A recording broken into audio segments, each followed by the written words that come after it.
everyone has harbored at some point in their lives. When everyone looks towards space, they look towards the moon and they wonder what lies beyond. But very few people actually have that experience, that privilege, that honor, and imagine when you do it for your country. The second Indian to travel to space, Group Captain Shubhanshu Shukla, joins us today on NDTV. Sir, very few people have had Group Captain Shukla the privilege of asking that question. तो मैं आपसे दोबारा पूछ लेती हूँ, Bharat space से कैसा दिखता है? I think this is the most famous question as far as space history is concerned in our country. और बिना किसी झिझक के मैं भी कह सकता हूँ कि भारत आज भी सारे जहाँ से अच्छा दिखाई देता है. It is really beautiful sight. It's been a while since now you've been back, almost 6 months. How has life been? What after effects of your time in space are you still feeling? Or is it as quick as that, you know, because you've rigorous training that you had to undergo to actually prepare yourself for space. But how do you prepare yourself for life after space? That's a very interesting question actually, because when you travel to space, you're going essentially into a very new environment that your body has never seen. And when you reach there, it undergoes a lot of changes. So initial few days are difficult. And then your body adapts to this new environment and it knows that this is the new normal. And the similar change happens when you come back to Earth. You know, then this environment feels new and your body has to undergo a lot of changes again for this adaptation back here. So there are some short-term, changes which are there. For my duration of stay for 20 days, I took about 7 days to come back to almost normal. And then there are some long duration changes which are like, your muscle that degenerates and your aerobic deconditioning that happens, which takes a slightly longer time. But it depends on how long you have been in space, the kind of degradation that happens. But other than that, the other aspect of this mission was that after coming back, the excitement that was there in the entire country. And, so it was very heartening to see that. Small town, small city. Tell me the most amazing memory of yours when you went back to Lucknow. Lucknow boy in space, the whole world's eyes on you. No, that's the best fantastic. memory that you had of coming absolutely. back. I will share that memory. But Lucknow has fond memories. I have spent my childhood, and wherever you make memories, you make friends. So everything is in that city. And whenever I go back there, it brings back all those memories, sitting in the classrooms. Especially when I go and interact with kids these days. And when I see them sitting in classrooms or in auditoriums and, I talk to them and I tell them about my journey. Somehow I travel back to my days when I used to sit in those auditoriums and sit in those classrooms where it all started for me. So I think you never let it go. I think it is always a part of your life, wherever you go. And I attach myself very fondly to it. Whenever I go back, I just brings back those memories that I have and I remember it very fondly. Now, let's get to your flight. Your flight most people think it was a hunky-dory flight. Everything was right about it. You did a brilliant job there. But there were hiccups. There were hiccups before the mission. You had the longest quarantine of all astronauts. I think that will be a great thing for learning for Gaganyaan. And just before the mission, the wind data was not being loaded onto the rocket. 30 seconds left and there was that moment. So tell me a little bit, what went through your mind when the oxygen leak was detected, secondly, the long quarantine, and when you are on 600 plus tons of fuel and the wind data is not being loaded onto the rocket. Did it give you butterflies? First of all, thank you for this question because I'm happy that, whenever I talk to you, you bring out these facts which are not very well known out in the public. There are moments, and you brought them all, I would say, but there was few more, but the majority of them you have covered. There was this oxygen leak in the booster, and then there was the longest quarantine because of some issue on the ISS, and then eventually when we start on the rocket. So I think your training is designed around this concept that you have to be ready for the unpredictable. Majority of training, even in aviation or whether it is the astronaut training, almost 70 to 80% of the time, you are preparing for responding, when things go wrong. What will you do when something goes wrong? And only 20 to 30% time is devoted for the nominal operations. So I think somewhere in your mind, you are prepared that, yes, things will go wrong and you as a team have to respond to it and come out of it. And when I say team, it just doesn't mean the crew who's sitting in the capsule. It is the entire team, all the technicians, all the controllers, everybody who's involved in this mission, that entire team is there. And that kind of trust is required, when you, like you said, when you're sitting on top of about 600 tons of fuel and, putting your lives on top of the racket at stake. I think that trust is required amongst everyone who's working there to be able to say, I'm confident enough to be doing this. So, But at any point, did you feel that I made a mistake? That there's a leak on the rocket. SpaceX is flying me on a leaky rocket. This is like L1 going on. This is not good for me. I would rather go on Gaganyaan. no, last part. I'll come to that. I would for sure say, that still holds. But for the rest of the part, my answer would be no. I did not feel like that, because I think the place where we were launching from also has a lot of history, and hard lessons have been learned. Pad 39 Alpha is the iconic. Neil Armstrong went from there. So it is an iconic pad. And there is so much of history there, and there have been hard lessons that have been learned. People have lost lives, and we have learned from those mistakes. So I think everybody who is involved in this business is very serious about it. So whenever there is a problem, what you do is you sit down, you talk about it, you figure out your options. What can we do? And then you find the best case scenario. This is what we are going to do. Is everybody okay with this? Are we going to mitigate the risk enough to be able to launch? And I think that is the approach that was taken. So no, I did not feel that I made a mistake at all. Actually, to answer the second part of your question, when I was sitting on the top of the rocket and the wind data was not uploading, and it was already 32 days of quarantine, and we were sitting on top of that rocket. And we had very less margin in seconds. It was seconds. It was seconds. And I was just praying, that let us go. I don't want to go back to the quarantine again. I just want to go somehow. And fortunately for us, data got uploaded in time, and we were able to arm the launch escape system. And then, the countdown. See, after the liftoff, and then back to Earth, everything almost went off copybook style.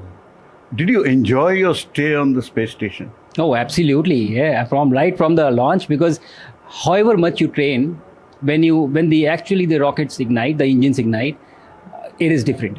And everything is different from that point of time till the time you splash down. Even though it is familiar to you because you have been training for it for a long time, but it is different because you cannot simulate the environment. And so it is a lot of fun. It is a very unique experience, a very different perspective that you get. So I thoroughly enjoyed my time on space. And actually, when it was time to come back, and I was speaking to my wife from station, I actually told her that I really don't feel like coming back. So I can stay a few days longer if it was possible. That's not going to earn you any brownie points with your wife. So She's like, I've been waiting here all this while and you want to stay there. But tell me this, for a common person, what is the International Space Station like? Is it absolute calm? Is this, just you floating around in space? Because all of us think, what is this chaos of general life? We should also be out there suspended, in the middle of nothingness. Is that how it is? Kind of. So just to explain what International Space Station is, it is essentially a scientific laboratory that is, moving around the Earth at around 7.5 kilometers per second. And if you take the entire size of the station, it is almost equivalent to a football field. So it is big. It is not really small. Inside, there are a lot of equipment, a lot of scientific experiments that are always happening, and you're always doing something, either science experiments or outreach events or media engagements or something. It is always going on. And when you have time, there is always the window where you go there and look back at Earth. And I think there is no more beautiful sight that I have ever seen or come across. But it's hard work. It's not like the show in the movies that you're just floating around, just doing fun things, drinking coffee, which is hanging in front of you. It's hard work. It happens. It's a football size laboratory. It's a huge laboratory. And I would say the habitable volume is equivalent to about a 6 BHK house. But the first few days when we landed up there, I remember we were having 12 to 13 hour work days. That was the kind of schedule we had. And I used to be so tired that by the time I used to reach my place of, sleeping, I was sleeping in the Crew Dragon, the capsule spacecraft in which we went. And it had 2 windows. I had the luxury of having windows in my sleeping quarters. But for the first 4 days, it did not even come to my mind that I should pull down the covers and look out. Like that is how that much tired I was by the time I was finishing the day. So it is a lot of hard work. It is a lot of work that is going on because you are there for a short duration of time. And you have your scientific objectives to be completed. And these experiments take time. They are involved experiments. So you are on the clock and you try to finish everything at a time. And also you don't know anything. Everything is new for you. Even movement is new. Your body is adapting. You are not feeling very well. So the initial days are difficult. After that, you become comfortable, and then it starts progressing more smoothly. Let's get on to what would happen next. Prime Minister gave you some homework to do. I always ask you that question. Yes. I'm told ISRO is still not happy that you have not completed the homework. Is that correct? No, I totally agree. He gave me homework right when I was in space, and then when I came back and I spoke to him, it's a very jestful way or very light way of putting things across. But I think I very well understand the responsibility that we have to enable this entire human space mission for our country. And these are not easy things to do. These are extremely complex and challenging endeavors that we have embarked upon as a country. And so I think first is mission Gaganyaan, which is sending humans to space and bringing them back, and then the space station and eventually landing on the moon. A lot of work is happening. Whatever experience I have gained, we have formalized the process of how to put it back into the system, how to give it back and develop our own systems and to make it reliable and safe enough for people to travel.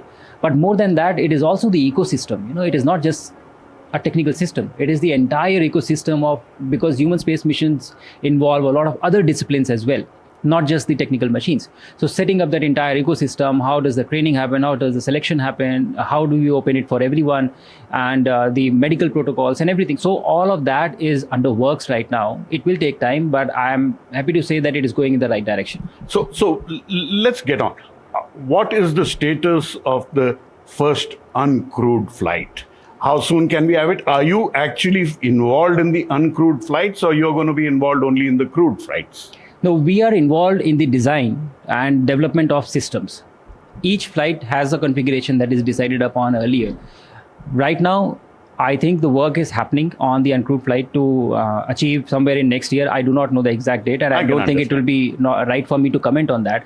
But I think we are targeting somewhere in next year to achieve the first uncrewed flight. And these flights are going to be valuable for us because they will give us a lot of insights of how do things work, whatever new systems we are putting in, how we are learning from them, and how do we put it into the future versions of whatever flights are. Group Captain Shukla, why are we sending humans? Let me ask you that very fundamental question because you may, or your three crewmates could be one of the first who will fly. Ideally, this answer should come from ISRO and the minister, but let me put this to you also. Okay. Why are we flying Indians to space? Human space missions are extremely challenging. Whenever you pursue anything which is challenging or which is extremely complex, you end up solving problems that you do not even know exist beforehand. Like we don't know, we don't understand. I'm wearing these patches on my jacket that you see, and we use a lot of Velcros today. But Velcro is a gift of spaceflight to us. The duct tape that we use without even thinking is a gift of spaceflight. The battery operated power tools is a gift of International Space Station to us. That is the necessity. So when you do these complex things, you come up with unique solutions which are helpful for us here on Earth. That is one. And the second thing is, why do we do anything? Why do we do everything is working right now? Why do we try to improve things? Why do we go towards somewhere? Because it is progress. When you go forward in one direction, you just don't go alone. You take everybody along. And when you do something very daunting and audacious, even the tail enders, you lift them up, So I like to say, when you launch one person into space, you actually lift 1 million here on Earth. 1.4 billion actually. And an extension of that question is, every time there is any such plan made, when you're looking forward, you're talking about Gaganyaan, International Space Station, there will always be a section of people who will say, is this really practical expenditure for a country like India at this point? Shouldn't we be focusing on alleviation of poverty? Shouldn't we be ensuring that everyone has a house? How do you respond to that? I think we have to look back, historically as well. Even before, let's go back and talk about 1962 when INCOSPAR was formed, or 1969 when formally ISRO was established. We were in a even worse state as a nation at that time in terms of the basic needs that you're talking about. But we still pursued with the space program. What was the need of that? Because of that, today India is celebrated on a global stage of being able to do complex missions and everything. And you, me, and Pallavji are not the only ones who are proud about it. Every Indian is proud about it. We boast about it. We take pride in these things. And these things also feed So there are two answers to this. One is practically rational answer. When you do these things, you create an industry, you develop jobs, you add to the economy. So it is in a sense uplifting your economy and alleviating the problems that we have. And the second thing is also something more abstract, I would say, which is, having pride in something that you're doing. It gives confidence, not just to the people who are doing it, but to every citizen of the country who is a part of this. People can a statement of proudly intent. Say, yes, it's a statement of intent that we are capable of this. We can do this today, and we will do this. Let me take it from Shuks and add. For every rupee spent on ISRO, the return has been 2 rupees and 51 paisa. Before ISRO came in cyclones, we used to lose lives in hundreds of thousands. After the satellites came in, the number of lives lost are in double digits. Correct, but there'll always be cynics, right? Who'll say, "Abhi international space station क्यों? पहले भाई आप जो जमीन पर है, सबके लिए घर बना दीजिए." You brought up the International Space Station. We are setting up our own space station, the Bharatiya Antariksh Station. Yeah. How is work going on that? I think it is a great culture at ISRO, and a lot of work has already started. Meetings are going on to decide the configuration of what it is going to be like. What do we want to do when we want to send the space station? And all those discussions are underway, and there is a proper process that is followed. Discussions happen, configuration is decided, and then the realization of hardware starts. So all that is happening at the same time. And fortunately, we also have the experience now of being in the ISS. So we know, the intangibles that are not very visible outside. What are the challenges and what we should keep in mind when we are going forward with our own space station. So I think the work is going very well. So will it happen? 2028, first module, 2035.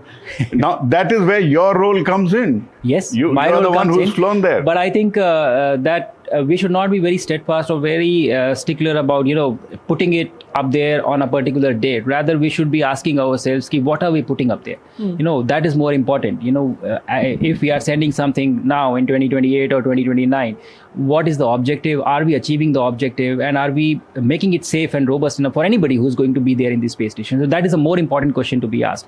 And that, I feel, is my job, in a lot of ways to contribute to this. On an abstract note, before we let you go, do you reach within yourself when you're up in space in an uncertain environment? There are a lot of variables. Do you think that there is a spiritual core that you reach into when you were at the International Space Station? Yeah, I think it is inevitable because of the design of, what you are seeing there. Imagine this, we have never had that. I am a fighter pilot by background and profession. So I have taken to sky several times before, and I have had that perspective of being in air and, looking down at Earth, but we are talking about leaving the planet altogether and going out and looking at Earth from a vantage point, which is so rare, people have not seen. And when you look at Earth from the outside, the sheer size of the Earth, it just baffles you. It is unreal. And then the thought comes, that you're looking at Earth. It is not even the biggest planet of your solar system. Your solar system is not the biggest solar system in your galaxy, and your galaxy is not the biggest galaxy in the cluster. And, on and on you can go.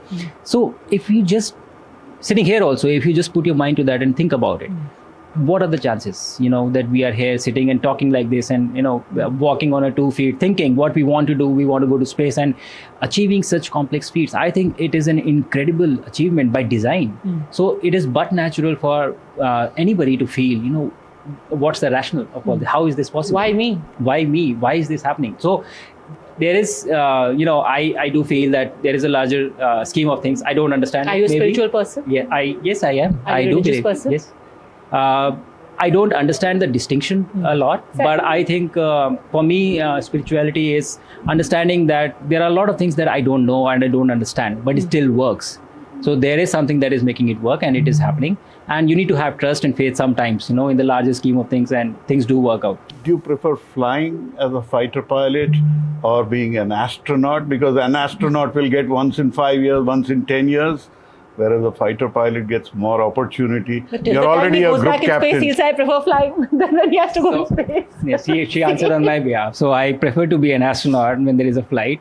But in the intervening period, I prefer flying in the cockpit. That's to both worlds. And by the way, I've just finished my flying and come here. So I am getting to fly. So I'm happy about it. Any message for the younger generation? So I think I have a very clear message. I am extremely excited about where we are going as a country. Since we are talking about space, so if we restrict to space, I think the plan that we have or where we want to go, I think it is very bright and it is very exciting because you're doing something very unique and very new and very challenging. So my message to the youth would be to be involved, to be a part of this, and don't look at it as a bystander. You are required to make this happen. Your contribution is required. It is essential. So you have to own it. You have to understand that it is your responsibility, my responsibility to make it happen, to send someone to moon and land there by 2040. So own it. And I can promise you it is extremely exciting and extremely fun to be a part of this. So come along and we will make this happen together. Finally, I want to ask you, I remember your parents when you were coming back, extremely emotional. Little bit of tinge of guilt you get, and I read somewhere that you don't even tell them all the details of the dangers involved. It's only your wife that you confide in.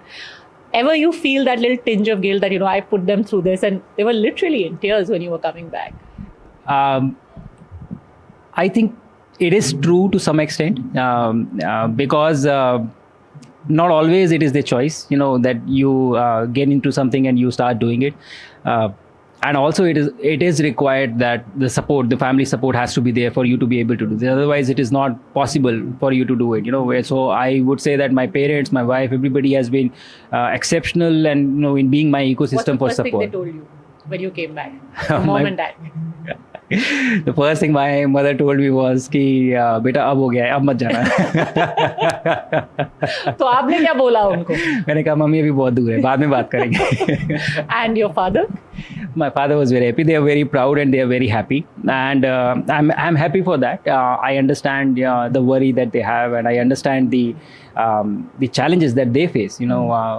Because of what I am doing, and I totally acknowledge it. But I think anything worthwhile that you want to do in life, you have to go through something. There is some sacrifice that is required, and it can be in this form, it can be in different forms. But you do have to go through some sacrifice. So I think that is what is required and essential.